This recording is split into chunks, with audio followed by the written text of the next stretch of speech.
In this video, we'll discover sample carb cycling programs. As we've already pointed out, there are many kinds of carb cycling programs. This makes it hard to decide how you're going to go about getting started. If you're ready to put a carb cycling plan of your own in place, here are some sample regimes. They will help you to decide which work best for you. Two of the most popular programs are the high-low program, the high-medium-low program. Let's look at the high-low program first. This method involves having a high carbohydrate day, then a low carb day. A high carbohydrate day involves eating more than 150 grams of carbs. A low carbohydrate day involves eating under 100 grams of carbs. The exact measurements and requirements will vary to suit each dieter. However, let's imagine we're planning a program for a 29-year-old male. Imagine he weighs 190 pounds and is 5 feet 8 inches tall. The total number of calories he needs to maintain weight is 190 times 15, i.e. 2,850. He also weight trains 3 days a week. We're going to look at a few programs to suit his statistics to meet different goals. Firstly, let's look at a suitable program for him if he wanted to lose fat. With this goal in mind, he would need 3 days of high carbohydrates. These would be at the level of calories required for maintenance. He would then follow this by 4 days of low-carb eating. These 4 days would all be 600 calories below his maintenance figure. He would choose his 3 weight training days as his high carbohydrate days. His non-workout days would be his low carbohydrate days. His program would therefore look something like this. Training day intake, 2,850 calories. Protein intake, 190 grams. Carbohydrate intake, 375 grams. Fat intake, 65 grams. Rest day intake, 2,250 calories. Protein intake, 190 grams. Carbohydrate intake, 100 grams. Fat intake, 120 grams. His total deficit of calories every week would be 600 times 4, i.e. 2,400 calories. This would help him to lose just under 1 pound of fat every week. While this may not sound impressive, it's important to remember that rapid fat loss isn't the only goal. The more quickly fat is lost, the greater the chance of losing muscle too. This is the opposite of the aim of carb cycling. What about if the same individual wanted to try carb cycling to gain muscle? In this case, his calorie intake needs to be adjusted slightly. He needs a surplus of calories in this instance. This will help him to recover after working out. It'll also promote more muscle tissue growth. His goal is to have a surplus of 300 calories on his training days. On his low-carb days, he'll stay at his recommended maintenance intake. His program would therefore look like this. Training day intake, 3,150 calories. Protein intake, 190 grams. Carbohydrate intake, 440 grams. Fat intake, 70 grams. Rest day intake, 2,850 calories. Protein intake, 190 grams.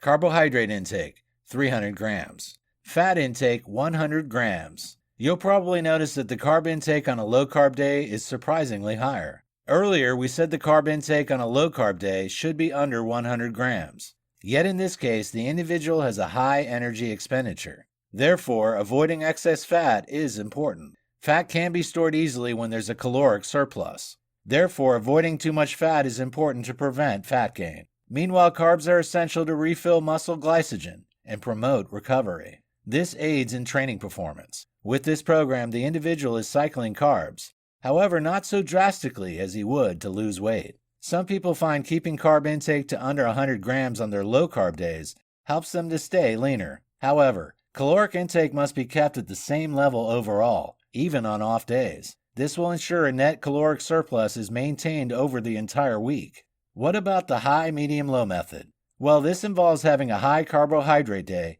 then a medium carbohydrate day. Finally, a low carbohydrate day will follow on. The cycle will then repeat. A high carbohydrate day involves eating over 150 grams of carbs. A medium carbohydrate day involves eating between 100 grams and 150 grams of carbs. A low carbohydrate day involves eating under 50 grams of carbs. Now let's imagine our dieter. She's a 31-year-old woman who's 5 feet 5 inches tall. She weighs 150 pounds and works out 3 days a week doing weight training. Her total calories for maintenance are 150 times 15, 2,250. If she wants to lose fat, this is a sample carb cycling plan for her. She should have 2 days of high carb intake. The calorie intake will be set at her maintenance level of 2,250 calories. On her 2 low carb days, her caloric intake will be 600 calories under her maintenance level. Rather than aligning the high carbohydrate days with her training days, the intake is staggered. Training should be carried out on medium and high carb days, though, not low carb days. Her program will therefore look like this. High carb intake, 2,250 calories. Protein intake, 150 grams. Carbohydrate intake, 245 grams. Fat intake, 75 grams. Medium carb day intake, 1,950 calories. Protein intake, 150 grams. Carbohydrate intake, 150 grams. Fat intake, 80 grams. Low carb intake, 1,650 calories. Protein intake, 150 grams. Carbohydrate intake, 50 grams. Fat intake, 95 grams. Over the week, the plan should look like this. Monday, training day, high carb. Tuesday, training day, medium carb. Wednesday, rest day, low carb. Thursday, training day, high carb. Friday, rest day, medium carb. Saturday, rest day, low carb. Sunday, rest day, low carb. If the same individual wanted to gain muscle through carb cycling, the plan would look different. A caloric surplus would be necessary so muscle tissue can grow and recover. Therefore, a 200-calorie surplus will be required on a training day. On rest days, she should eat the number of calories required for maintenance. Her program will, therefore, look like this. High carb day intake, 2,450 calories. Protein intake, 150 grams. Carbohydrate intake, 340 grams. Fat intake, 55 grams. Medium carb day intake, 2,450 calories.